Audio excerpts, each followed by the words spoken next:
Okay, this is clip number 2, kind of. In my head, I'm thinking of this as clip number 2, because I've not really moved. I don't, because I've got to get out of Seiza.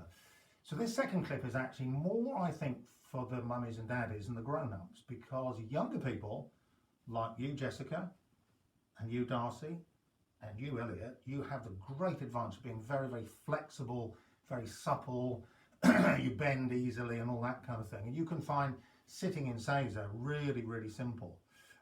So this is more for the grown-ups who might find, like me, that sitting in Seiza is not that easy. And I had a long break from Aikido for quite a few years. I might send you some photographs of my early days in Aikido, that'll give you a laugh. And I found when I came back to it, the 3 things, maybe 4 things that I found really hard when I started training again a few years ago when Milton Keynes Aikido Club was called something else. Number 1 was actually just being able to keep doing techniques and moving. So I was getting out of breath, going, oh, and I had to sort of, take time out to take 5 minutes off the mat and that kind of thing. The second thing I found really, really difficult was break falling.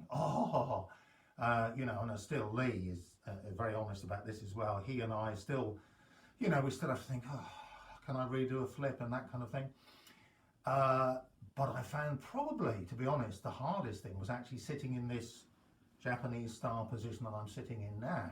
And I've got better at it because I also do some yoga on a Thursday night, and my yoga teacher is very keen on us sort of getting a bit more flexible and a bit more supple, which is really, really helpful. Now, you kind of all know that the important thing is to kind of, I'm going to sort of turn myself round, he says, very slowly. Just a reminder, this is for the mummies and daddies, by the way, that in Seiza, he says, trying to talk to the camera, is that we've got our big toes sort of touching. Now, this is actually quite uncomfortable because it's on quite a hard floor.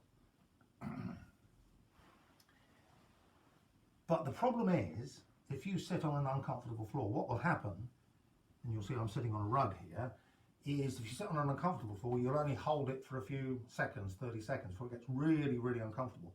So what I would say to the mums and dads is, who are kind of working on it like Lee and me, is that the best thing to do is you could put some thick socks on, that does help, or do it on a softer rug, or, here's a tip, what you could do is you could get into Seiza, so I'll find my way around a minute.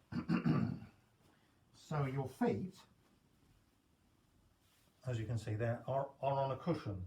And that's good because it means your feet are not too uncomfortable, and then you'll feel you'll feel a stretch in your kind of knees and the thigh muscles as well. And that's fine, because what you want to do really is just to practice this a few minutes each day.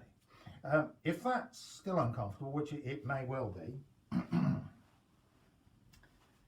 what I recommend, you probably don't have one of these lurking around.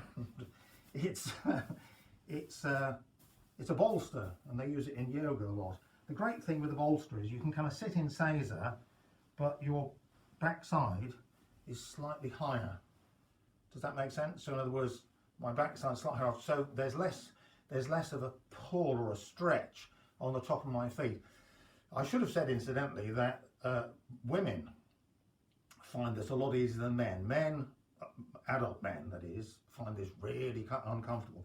And I find now this is actually quite comfortable like this. So something like that, it doesn't have to be this, it could be like a cushion or something like that, but it's really quite helpful. So what I find in yoga is I like to start off my yoga session before the session begins, just sitting like this for, I don't know, maybe 5 minutes, maybe 10 minutes, while other people are coming in having a chit chat with each other.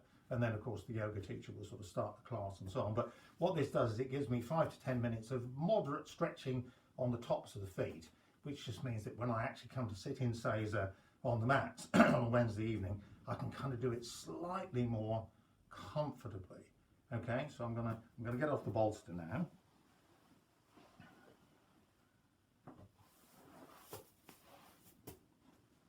And incidentally, for those of you who think, what on earth's one of those, they're actually really comfortable. If anybody wants one, they're great for sitting watching TV on that sort of thing. So if anybody wants one, let me know. I'm not a dealer, but I can point you in the right direction. So that's sitting in Seiza. Now, what else was I going to say? Oh yes, one kind of. I'll do another clip actually, which is probably more for the grown-ups than for the youngsters. So thanks for watching this one, and again, don't forget, look at Lee's fabulous clips, Tando Kundu, and the other stuff he's been putting around the last few days. I think he's going to do some Bokken for us as well. Have a go and send us some video. Thanks.